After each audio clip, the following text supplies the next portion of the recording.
का मतलब होता है जो ये हमारा प्लेस है वो इकोसिस्टम है। तो अगर आप पहले डायग्राम को देखते हैं, हमारे पास डिफरेंट इकोसिस्टम है। जैसे डेजर्ट इकोसिस्टम है, डेजर्ट का अपना एक इकोसिस्टम है। डेजर्ट में टेम्परेचर क्या होता है, बहुत हाई होता है, तो वहां पे आपको वो आपको सॉरी प्लांट्स मिलेंगे, वो एनिमल्स मिलेंगे जो इस कंडीशन में क्या करते हैं, सर्वाइव करते हैं।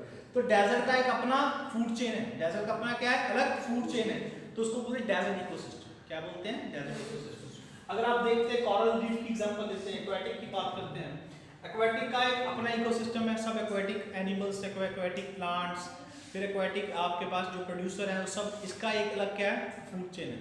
थर्ड पॉइंट आता है आपके पास ग्रीन लैंड का। जैसे ग्रीन लैंड आपके पास एक अलग किसका क्या है, फूड चेन है।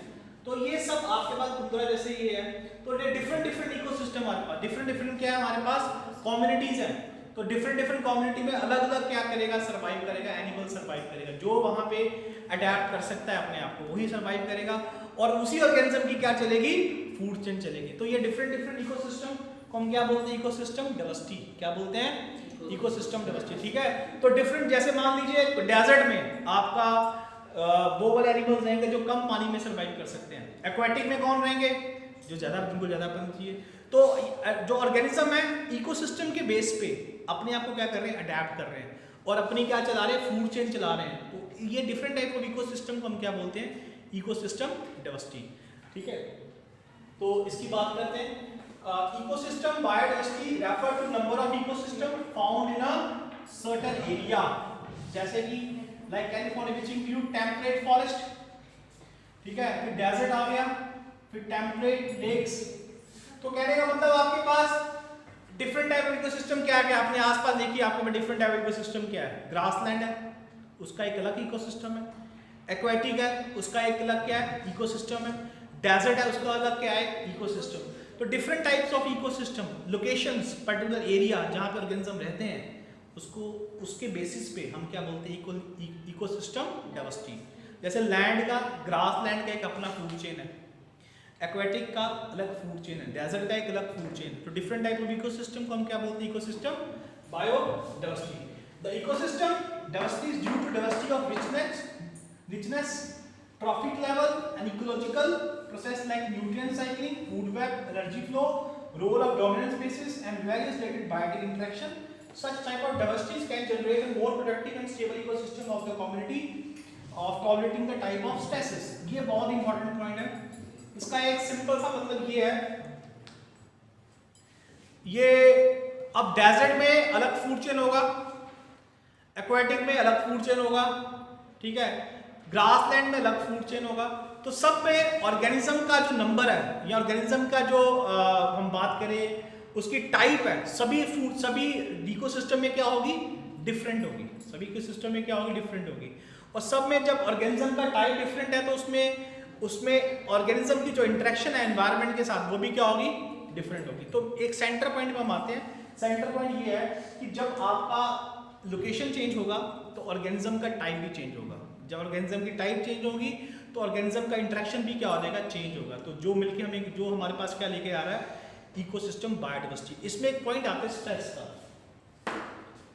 ये स्ट्रेस ये हम जोड़ेंगे अडेप्टेशन के साथ। जैसे मान लीजिए कैक्टस है, डेजर्ट में रह सकता है, कोई और प्लांट उठा के ले लो डेजर्ट पे ले जाओ आप, वो रह नहीं सकता, क्योंकि जो कैक्टस है वो वहां के स्ट्रेस को अडेप्ट कर लिया उसने। स्ट्रेस क्या, वहां पे हाई टेम्परेचर, डेजर्ट इकोसिस्टम में स्ट्रेस क्या आपके पास, हाई टेम्परेचर है, ठीक है, लो वाटर कंटेंट है, ये क्या है, स्ट्रेस है। इसके साथ कौन अडेप्ट कर सकता है, सिर्फ कैक्टस। अगर कोई ग्रीन प्लांट ले जाएंगे तो वहां पे वो सर्वाइव नहीं कर पाएगा। तो इसका मतलब ये है कि जो डिफरेंट इकोसिस्टम में वही ऑर्गेनिज्म रह सकते हैं जो उनके कंडीशंस पे, उनके एनवायरमेंटल कंडीशन पे क्या करते हैं, सर्वाइव करते हैं और अपने आप को क्या करते हैं, अडेप्ट करते हैं, जो आगे चल के क्या लेके आ रहे हैं, इकोसिस्टम बायोडाइवर्सिटी। तो इसके साथ हम बात करेंगे इंपॉर्टेंस ऑफ बायोडाइवर्सिटी। बायोडाइवर्सिटी की इंपॉर्टेंस कहां पे हमारे पास आती है, सबसे पहले आती है प्रोडक्टिव। प्रोडक्टिव का मतलब है हमें बायोडाइवर्सिटी क्या दे रहा है, बायोडाइवर्सिटी हमें नंबर ऑफ प्रोडक्ट दे रहा है, ठीक है, जो कि हम मार्केट में क्या कर सकते हैं, सोल्व कर सकते हैं। कंजम्पटिव वैल्यू, जैसे biodiversity different type of plants हमें क्या दे रहा है, वुड दे रहा है, लीफ दे रहा है, फॉरेस्ट दे रहा है। सोशल वैल्यूज क्या है, social values The loss of biodiversity directly influence social life of the country possibly through the influencing ecosystem function. देखिए जब आपका स्पीसीज कम और ज्यादा होना शुरू हो जाएगा तो आपका इकोसिस्टम, आपका फूड चेन क्या हो जाएगा, इम्बैलेंस हो जाएगा. जब फूड चेन इम्बैलेंस हो गया आपके इकोसिस्टम पे इफेक्ट आएगा. आपको मैं एग्जांपल बताता हूँ एक इसकी. जैसे आपने क्या किया, प्लांटेशन कम कर दिया, डिफोरेस्टेशन करनी शुरू कर दी आपने, स्पीसीज कम करनी शुरू कर दी. उससे क्या हुआ, कार्बन डाइऑक्साइड का कंटेंट इंक्रीज हो गया. ठीक है, वैसे कार्बन डाइऑक्साइड प्लांट क्या करते थे, एब्जॉर्ब करते थे. बट आपने क्या किया, सिर्फ आपने छोटी सी गलती की कि प्लांट कटिंग करनी शुरू कर दी, स्पीसीज का नंबर कम होना शुरू हो गया प्लांटेशन की फॉर्म में, तो कार्बन डाइऑक्साइड कंटेंट इंक्रीज होना शुरू हो गया. ठीक है, इसका मतलब कार्बन डाइऑक्साइड और प्लांट के साथ आपस में क्या था, एक इंटरेक्शन था जो आपने क्या किया, डिस्टर्ब कर दिया. क्या कर दिया, इंटरेक्शन डिस्टर्ब.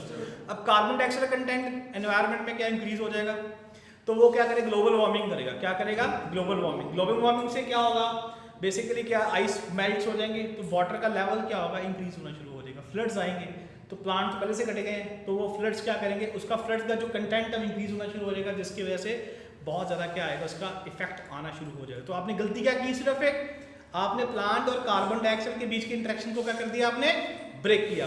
तो इसका मतलब जब भी आप कोई भी गलती करते हैं इकोसिस्टम के साथ, कोई भी अगर आप हल्का सा भी मैनिपुलेशन करने की कोशिश करते हैं, हमारी एक इंटरेक्शन ब्रेक होती है. इंटरेक्शन ब्रेक होने की वजह से आपको बहुत सारे क्या मिलते हैं, साइड इफेक्ट्स सामने आना शुरू हो जाते हैं. ठीक है, तो उसके बाद इकोलॉजिकल स्टेबिलिटी. इकोलॉजिकल स्टेबिलिटी का मतलब यही मैंने बताया, हमारे इकोसिस्टम में हर एक स्पीसीज का अपना एक रोल है. ऐसा नहीं है, अब देखो एग्जांपल ले लो, बीज है, क्या रोल है बीज का, पॉलिनेशन.